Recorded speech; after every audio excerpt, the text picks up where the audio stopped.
It's absolutely an honor to stand before you today among some of our nation's leaders, our community partners, and the outstanding joint team that makes up this installation. I was privileged to work with Senator Graham when I was a Ledge Fellow, to include even planning his retirement. But beyond the uniform, Senator Graham has been a vital supporter to this base. His unwavering support to the installation's mission was not just words. His support was cemented into the foundation that makes this base. Across the flight line today, you'll see some of our works and the efforts that he put forward. Senator Graham championed a $26.4 million flight line support facility by replacing 2 aging facilities. He centralized assembly, maintenance, distribution, and the readiness package in avionics.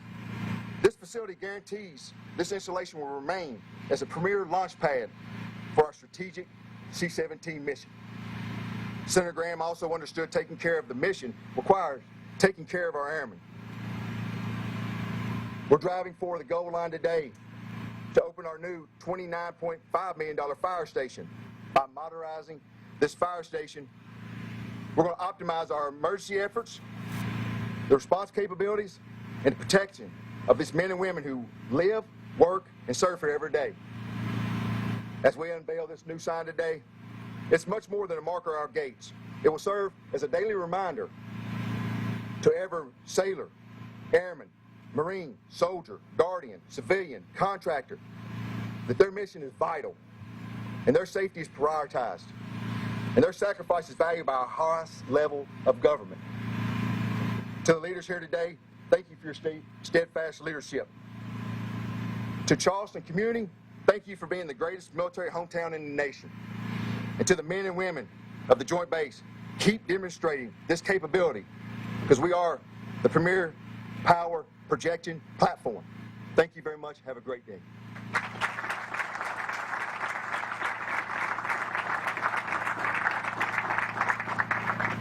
Thank you, Colonel Shirley.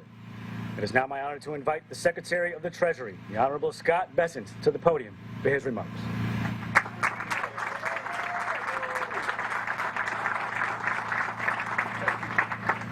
Well, it's good to be home, even if it's South Carolina in August. Secretary Hegseth, Senator Darlene Graham, Colonel Shirley, Governor McMaster, and the great men and women of our military. It is an honor to join you all in my home state as we pay tribute to one of its most devoted sons. The names we attach to our military installations reveal something about ourselves. They signal the type of service we honor, the kind of character we esteem, and perhaps above all, the sort of example we ask future generations to follow.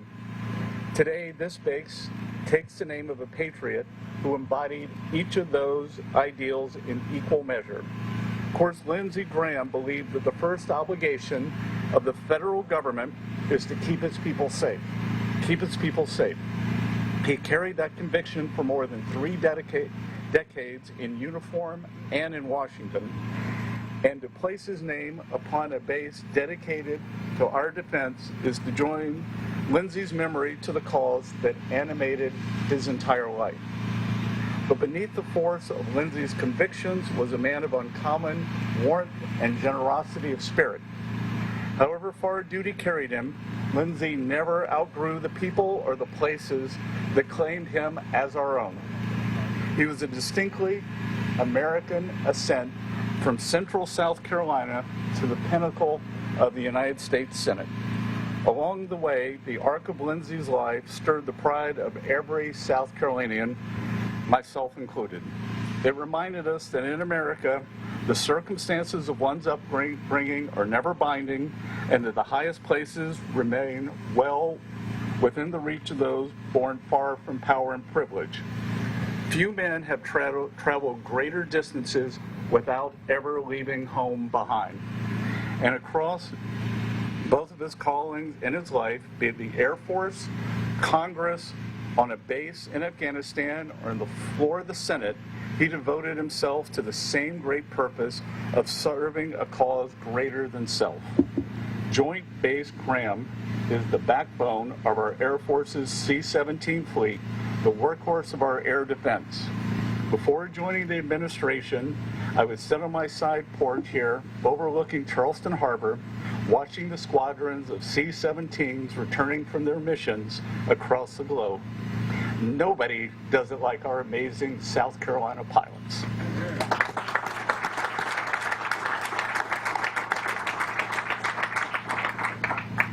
And crews. From today forward, these planes will have Joint Base Graham on their tails, a reminder that Senator Graham was the American people's workhorse. That is why Lindsey Graham's legacy belongs here, and it's why this base will bear his name with pride. So may God continue to surround the Graham family as they draw strength from a grateful Palmetto State. May he bless our troops who sacrifice every day to defend our way of life, and may Lindsey Olin Graham's memory continue to be the blessing his life was as it stands watch over every mission launched from the Low Country to the farthest corners of the globe in defense of freedom. Thank you all very much.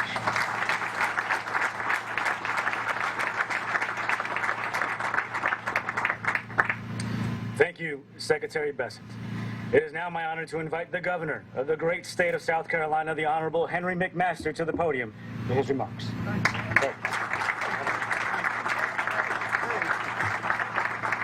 Well, if Lindsey were here, he'd say, "I'm for you."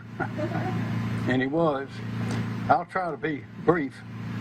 I think it's fitting that we name important things after people.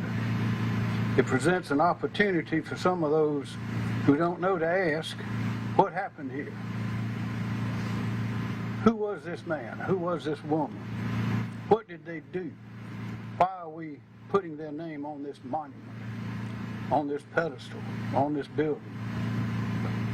In this country today, there are far too many people who have little or no understanding or knowledge about what it took to build our great, unique, in the history of the world country.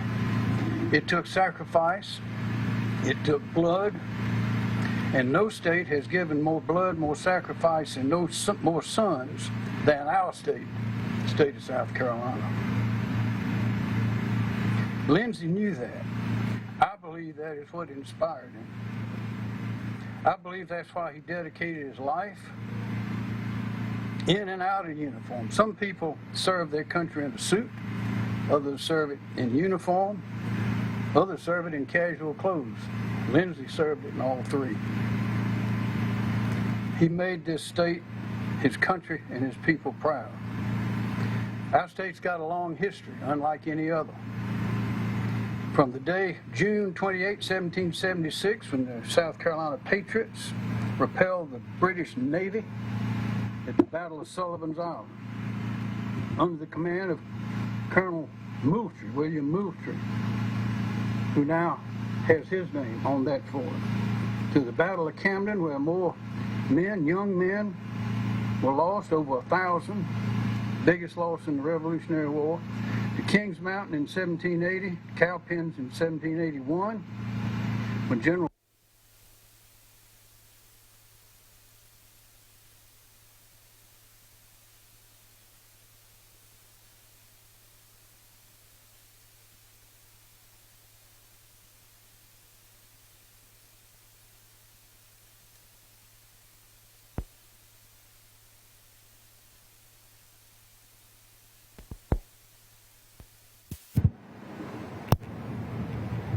to the day, 130 British warships carrying 14,000 British troops, Hessians, and others out of Charleston Harbor.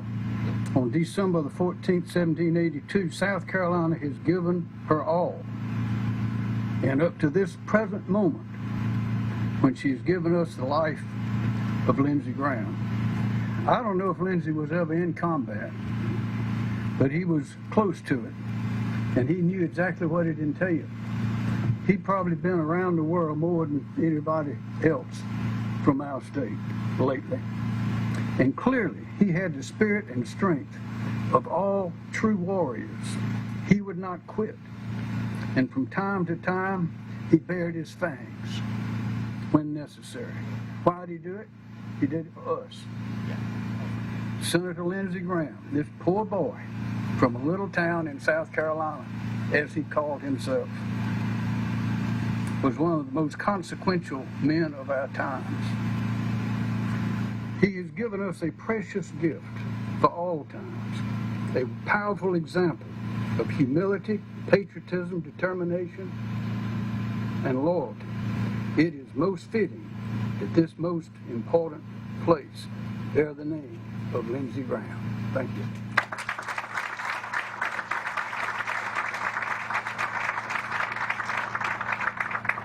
Thank you, Governor McMaster. It is now my honor to invite the Secretary of War, the Honorable Pete Hegseth, to the podium for his remarks.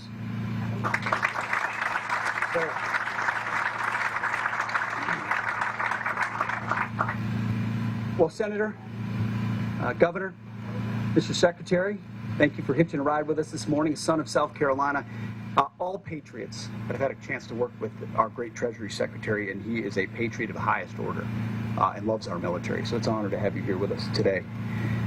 Senator Lindsey Graham dedicated his life to serving this state and serving the armed forces of the United States. He served this nation both in uniform and in both houses of Congress, as everyone here knows. But in both capacities, it was always the same mission. He knew the timeless truth that to ensure peace, we must be prepared for war. Protect your people, protect your state, protect your sovereignty, or you will lose it to someone else who is willing to take it from you. Lindsey spent his final years taking on a radical leftist ideology that had run rampant in the media, in academia, and even among a few members of Congress. The hard left declared war on our own military. This nation spent 45 years fighting communism in the Cold War, and that was 30 years ago. And now it seems that many people have forgotten the reality of what communism looks like. It starts off with promises and it ends in prisons. It promises heaven, but delivers hell. Senator Graham stood up against that radical woke ideology that killed our military recruiting. Under the previous administration, they couldn't even hit recruiting goals. Young patriots didn't want to serve under these woke so-called leaders. But instead of raising standards, they lowered goals. President Trump promised the American people, alongside Senator Graham, that he would rebuild the military. He promised he would make our forces stronger than ever, and that he would run those radicals out of the Pentagon. And that's exactly what he and we have done. In this new golden age of America, President Trump has had no stronger ally in Congress than Colonel Lindsey Graham. It falls to us to complete the work that Lindsey Graham began and advocated for decades. As we gather here today, the War Department is seeking a historic generational investment of $1.5 trillion for America's warriors. And Lindsey himself said to me in his office, "This is the best military budget I've seen since I've been in Congress," end quote. This department pays tribute to Lindsey Graham in the naming of this base. But there could be no greater tribute than Congress could give than to invest in our warriors for the full $1.5 trillion. More on that in a moment.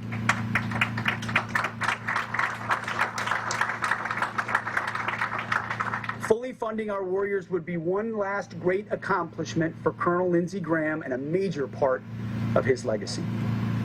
And I believe that he will continue here and around the world to inspire airmen for generations to come. And I say around the world because, as was mentioned, those gray tails that say Charleston, now when they land in far-flung places, will say Graham. The world will remember that name. South Carolinians grow up with stories of legendary warriors from this state.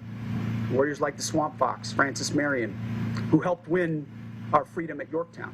Like Lieutenant Irwin David Shaw, a pilot who gave his life in World War I. Or General Bernie McIntyre, who spent his final moments saving innocent lives.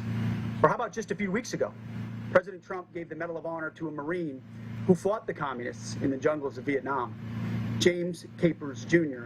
of Lee County, South Carolina. Now South Carolinians will grow up learning about the namesake of this incredible joint base. Senator Lindsey Graham. I'm proud to say that I actually knew him for more than 20 years. I was telling his sister that.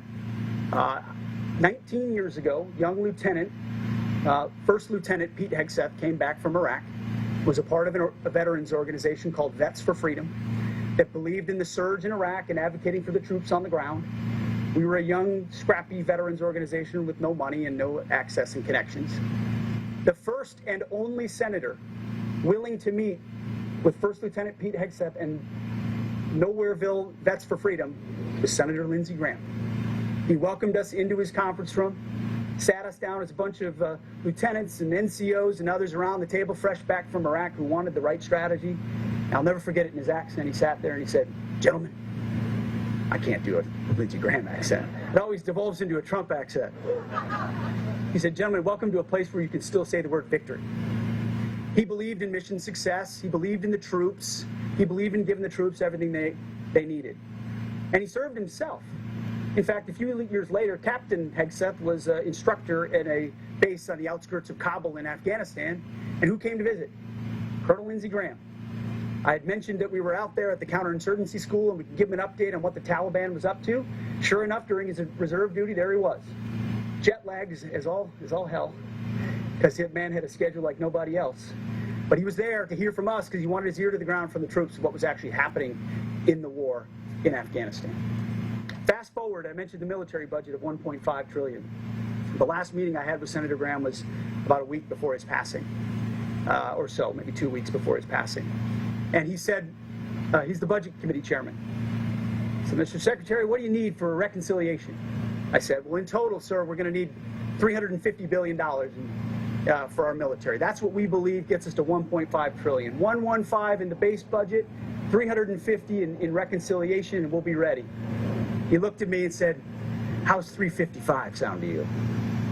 He wanted to give even more than 350. He wanted to ensure our military was as equipped as humanly possible, because he was thinking of places like this one right here.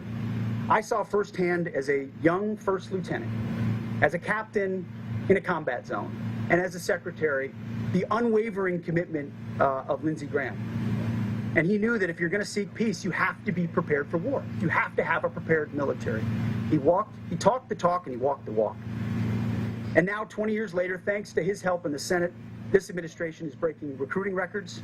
We're beating our goals. We're taking back the department from the wokesters, and we're making sure that Iran never has a nuclear weapon. Every president for a quarter century declared that they would not let Iran get a nuclear weapon, but they never did anything about it until President Donald J. Trump, and Lindsey Graham was right there for him in the Senate. And so now it falls to us to continue Senator Graham's work of building up our military, the hard work of defending this nation. And I know with full confidence that is exactly what we will do. Well done, Colonel Graham. We have the watch from here. So my fellow Americans, it is my honor to say welcome to Joint Base Lindsey Graham. May God bless the United States of America. Thank you.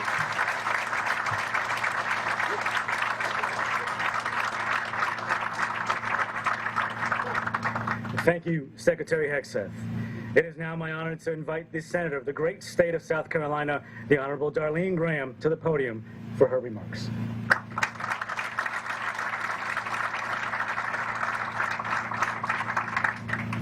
Thank you. And Secretary Hegseth, I can do Lindsey's accent. And he would say, what are we doing sitting out in this hot sun today? That's what he would say. But what an emotional and exciting day. I want to thank Secretary Hegseth, Secretary Bessent, and distinguished guest, Governor McMaster. Thank you as well for being here today. I could not be more honored to be with you today. What an honor for my brother, and what a tribute to his 33 years of service. Lindsey loved the Air Force. He loved its mission. He loved wearing the uniform of his country. His interest in foreign affairs and national security started with his service in the Air Force. Many of you don't know this, but Lindsey originally wanted to be a pilot. He actually got his pilot's license in high school, but he had issues with hearing in one ear. So he chose to become a lawyer instead, and the rest, of course, is history. It didn't take him long to make a name for himself in the world's greatest Air Force. In his first few years on active duty, he uncovered serious problems with the Air Force's drug testing procedures. It earned him a spot on 60 Minutes, but more importantly, he saved the career of a pilot who had been wrongly accused of drug use. After that, he was sent to serve in the U.S. Air Forces in Europe. It was in a divided Germany that he saw the Berlin Wall and the evils of communism firsthand. He carried what he saw there with him the rest of his life. Lindsey left active duty in 1989 and came home to join the South Carolina Air National Guard. When the Gulf War came in 1990, he was activated to support troops preparing to deploy out of McIntyre. When he was elected to the House of Representatives, he joined the Air Force Reserves. When he was elected to the Senate, he continued his service. In April 2003, as a senator, he did his first reserve duty right here in Charleston. In 2004, I traveled with Lindsey to the White House and met with President George W. Bush in the Oval Office. There, President Bush presided over Lindsey's promotion to colonel. Lindsey later became the first member of Congress in decades to serve in an active war zone with deployments to Iraq and Afghanistan.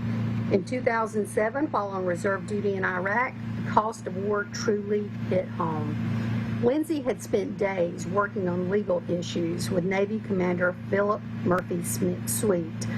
One day after Lindsey left, he received word Commander Sweet had been killed by an IED. As Lindsey put it, by some strange twist of fate, he had spent Murphy Sweet's final day with him. It touched Lindsey deeply.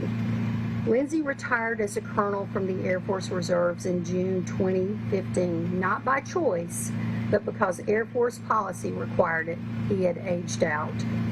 33 years of honorable service spread across active duty, the Air National Guard, and the Air Force Reserves. It was sometimes hard to tell if Lindsey was a senator who happened to serve in the Air Force or an Air Force lawyer who happened to serve in the Senate. Such was his love for both. That's the man this base is named after. A man who loved his country, loved his state, and loved the United States Air Force. I could not be more honored or humbled for him to be recognized in such a fashion for his lifetime of service. Thank you.